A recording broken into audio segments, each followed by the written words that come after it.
as-tu déjà réfléchi à la raison pour laquelle tu es né à ce moment précis?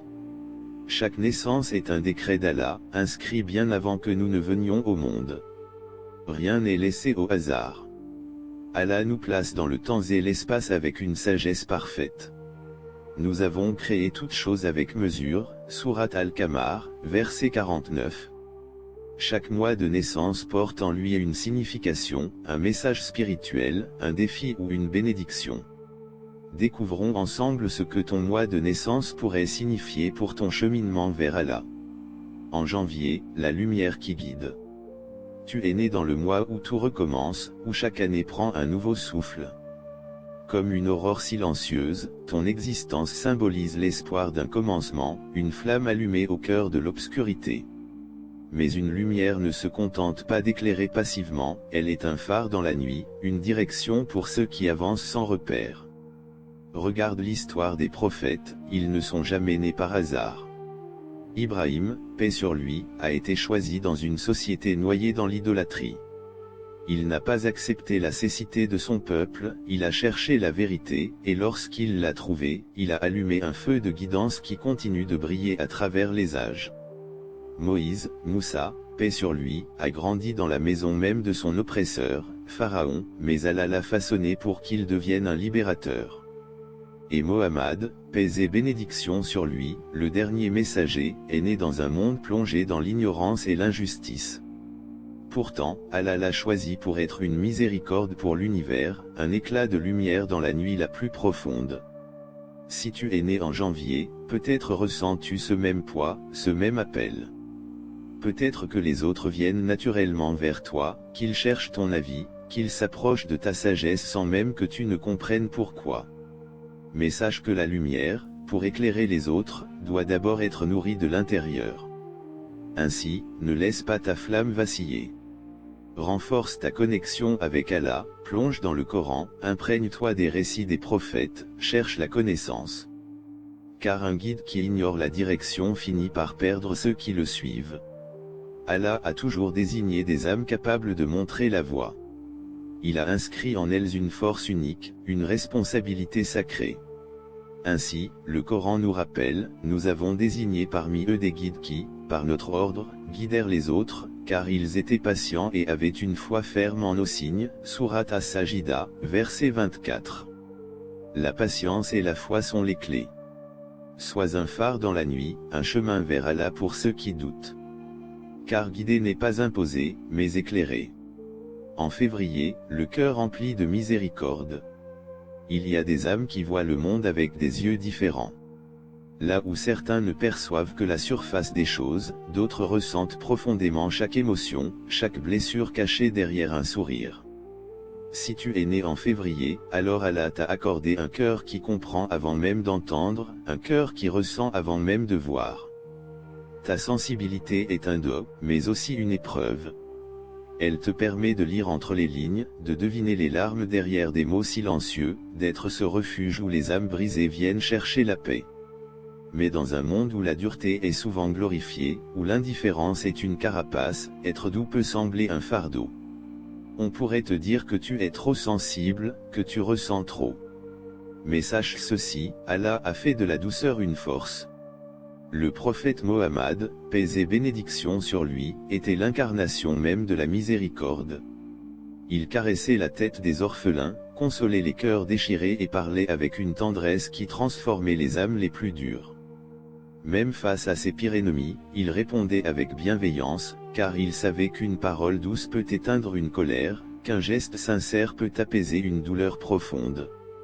Ainsi, dans le Coran, Allah nous enseigne, c'est par une miséricorde d'Allah que tu as été doux envers eux. Si tu avais été rude et dur de cœur, ils se seraient enfuis de ton entourage, Sourate Al-Imran, verset 159.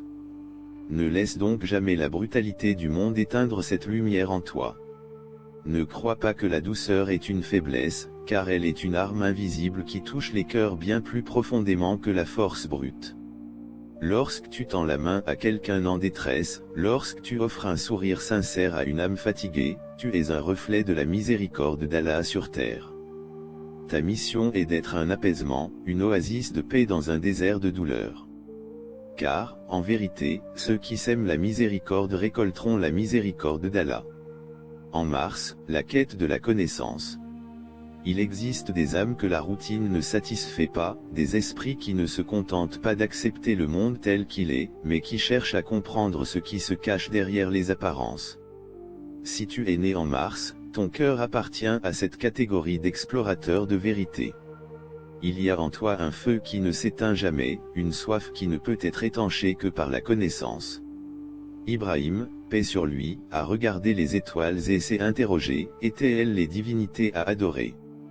Puis il a vu la lune et le soleil, mais son cœur n'a trouvé la paix que lorsqu'il a compris que seul Allah était la vérité absolue. C'est cette quête qui l'a mené à la certitude, une certitude que seule la réflexion sincère et la guidance divine peuvent offrir. Mais toute recherche a ses dangers. L'intelligence est une arme à double tranchant, elle peut éclairer, mais aussi égarer si elle n'est pas guidée par la sagesse. Beaucoup ont été perdus, non par ignorance, mais par une connaissance mal dirigée.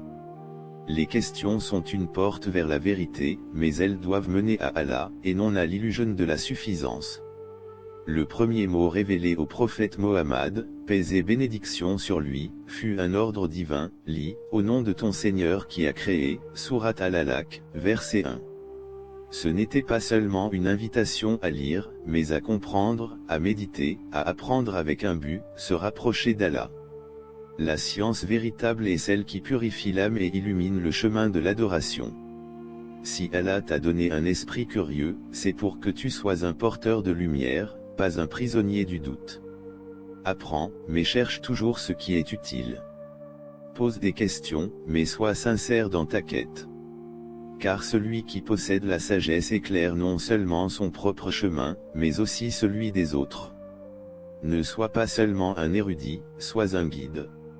Et souviens-toi que la vraie connaissance n'est pas celle qui remplit l'esprit, mais celle qui élève le cœur vers Allah. En avril, l'âme résiliente. Il y a des cœurs façonnés par la douceur, et d'autres sculptés par l'épreuve. Si tu es né en avril, alors sache que ton âme appartient à cette deuxième catégorie. Chaque blessure que tu as endurée, chaque tempête que tu as traversée, chaque porte qui s'est fermée devant toi, tout cela ne t'a pas brisé, mais t'a forgé.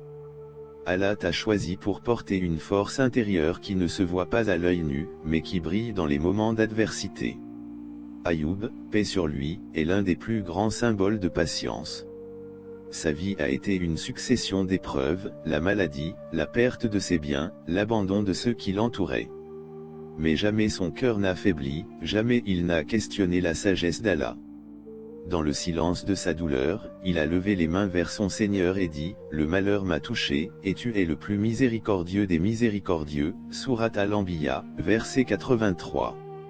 Et Allah lui a rendu bien plus que ce qu'il avait perdu, car l'épreuve n'est pas une punition, elle est une purification, une porte vers quelque chose de plus grand.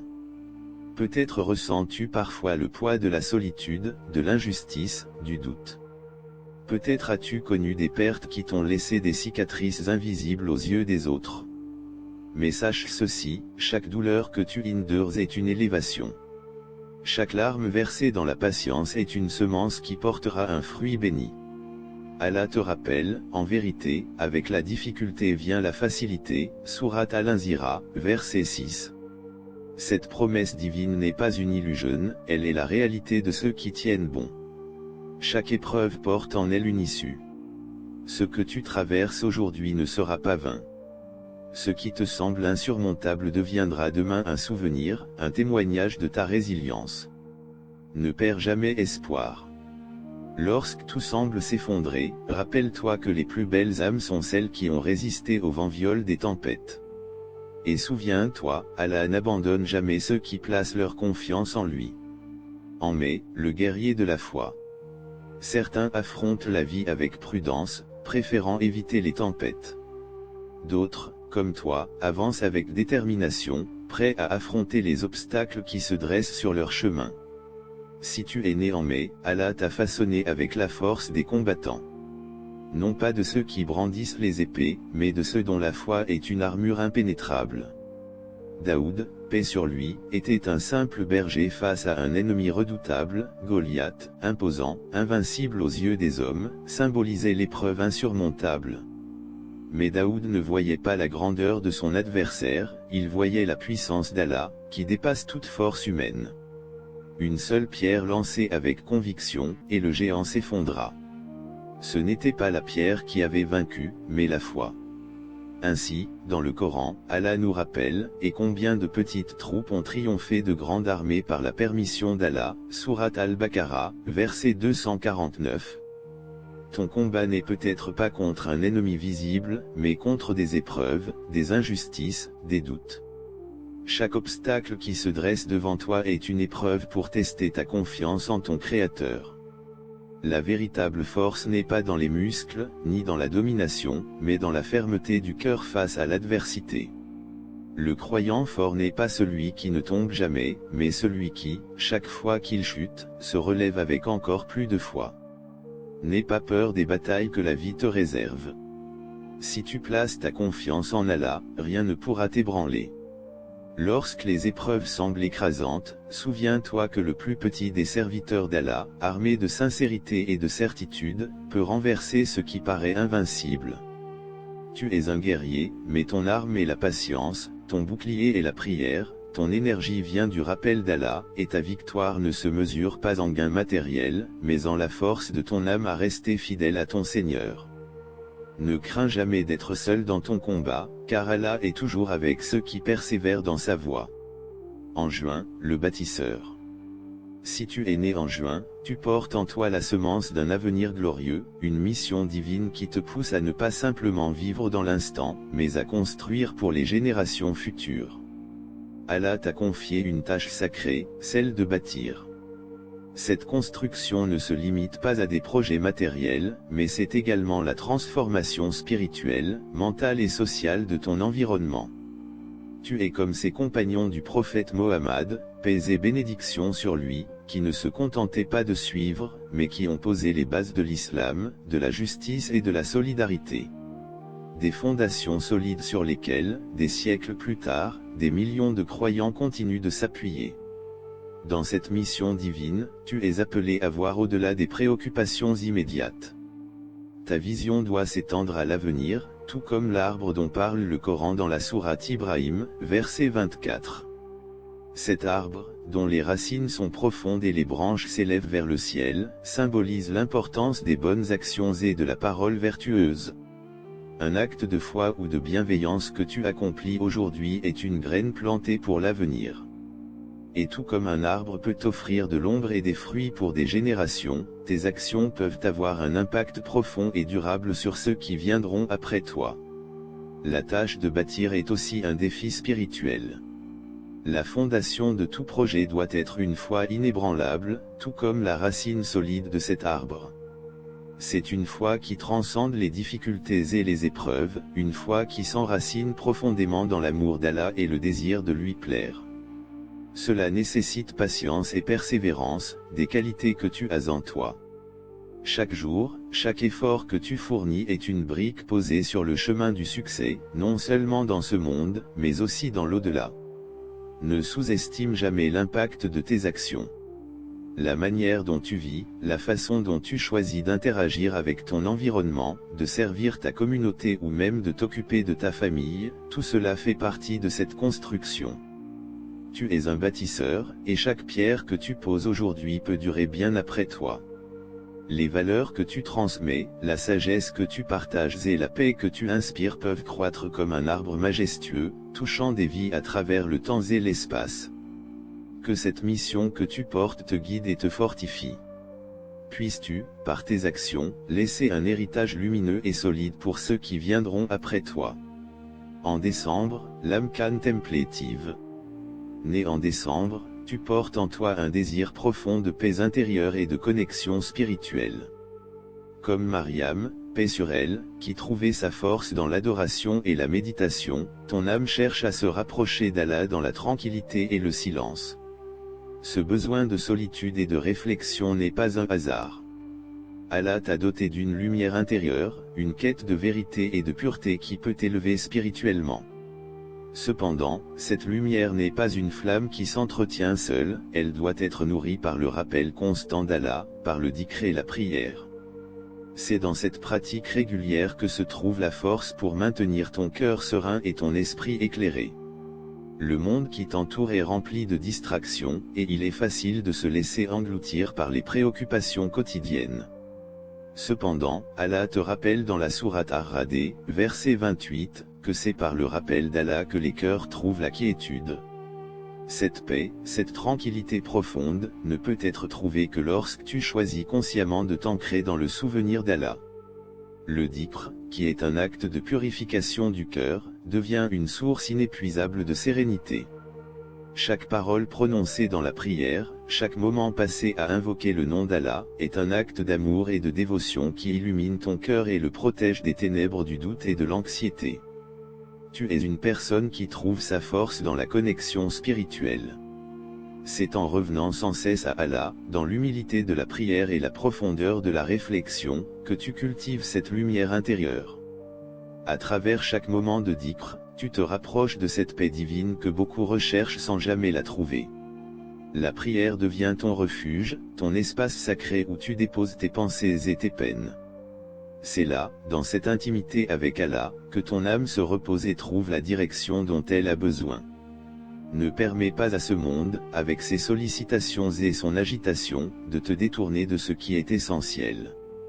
Ta lumière intérieure, cette flamme fragile mais précieuse, est ton guide vers la sérénité. Elle te montre le chemin vers une vie plus équilibrée, une vie en harmonie avec la volonté divine. Nourris cette lumière par la prière, par le dhikr et par des moments de méditation sur la grandeur d'Allah. En entretenant cette connexion spirituelle, tu t'approches de la paix véritable, celle qui réside dans la proximité avec ton Créateur. Chaque naissance est un message d'Allah, une mission confiée à chaque âme. Peu importe le mois où tu es né, sache que ton existence a un but. Cherche la sagesse, fortifie ta foi et avance sur le chemin d'Allah avec confiance. Ô Allah, éclaire nos cœurs, renforce notre foi et accorde-nous la patience face aux épreuves. Fais de nous des êtres guidés et guidant les autres vers toi. Amin.